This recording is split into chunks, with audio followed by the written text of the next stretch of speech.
Wabarakatuh. Perkenalkan, nama saya Novi Fitrianingsih dari kelas IE231 dengan NIM 35231047 dengan program studi Teknik Industri dari Universitas Pelita Bangsa. Di sini saya akan mereview jurnal analisis kesehatan dan keselamatan kerja studi kasus PT Mayatama Manunggal Santosa atau PT MMS.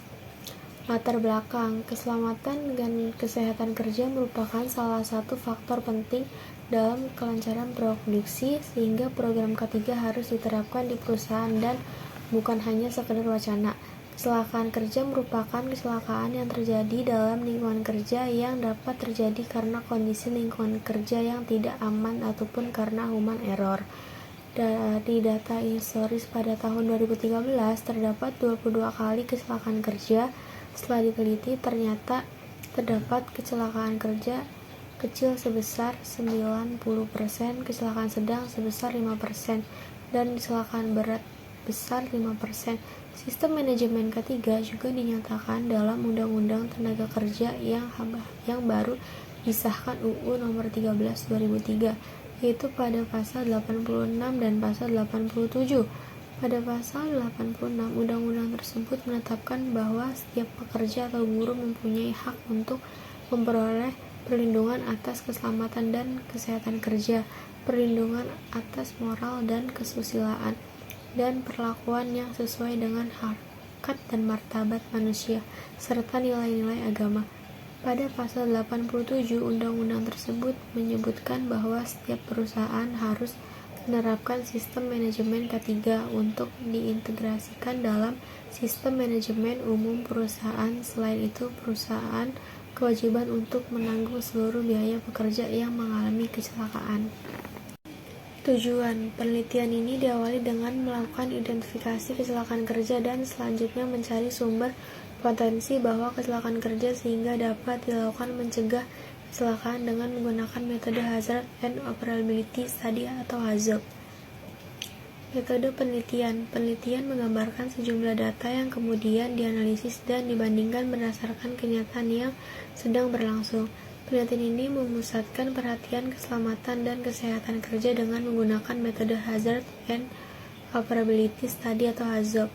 Adapun tahapan-tahapan yang dilakukan dalam penelitian ini adalah sebagai berikut. 1.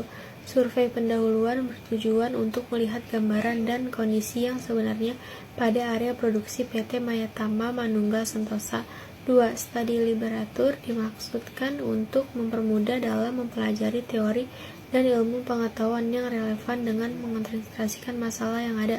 3. Identifikasi masalah berfungsi sebagai pencari titik-titik tertentu yang menjadi pusat atau penyebab dari timbulnya hazard atau bahaya yang menyebabkan kecelakaan bekerja pada area produksi PT MMS.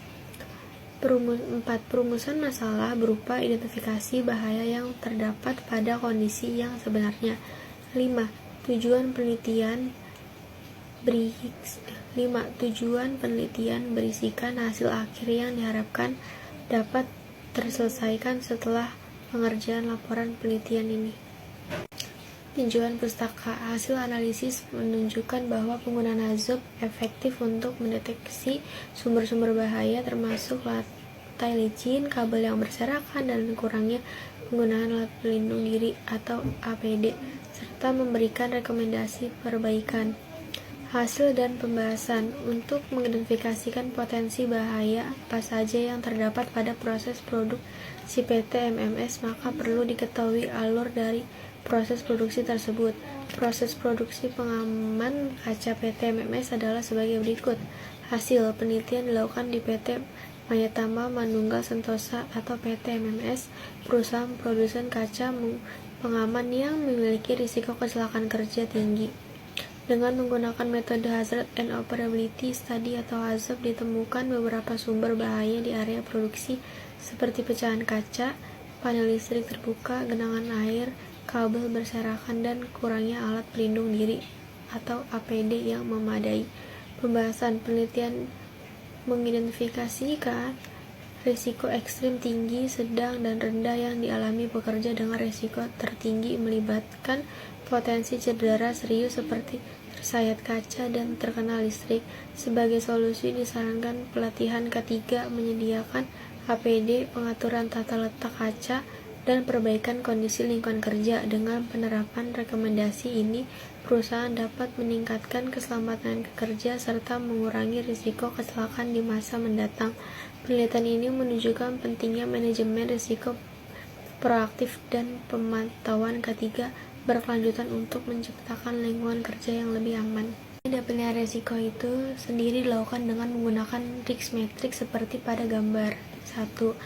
Nah, 1 keterangan yang merah itu ekstrim, 2 yang kuning itu risiko tinggi, 3 hijau risiko sedang, dan 4 biru risiko rendah. Dari risk matrix di atas kemudian dapat dihitung skor risiko dan prioritas untuk melakukan tindakan perbaikan. Untuk menghitung skor risiko adalah sebagai berikut. Skor risiko likelihood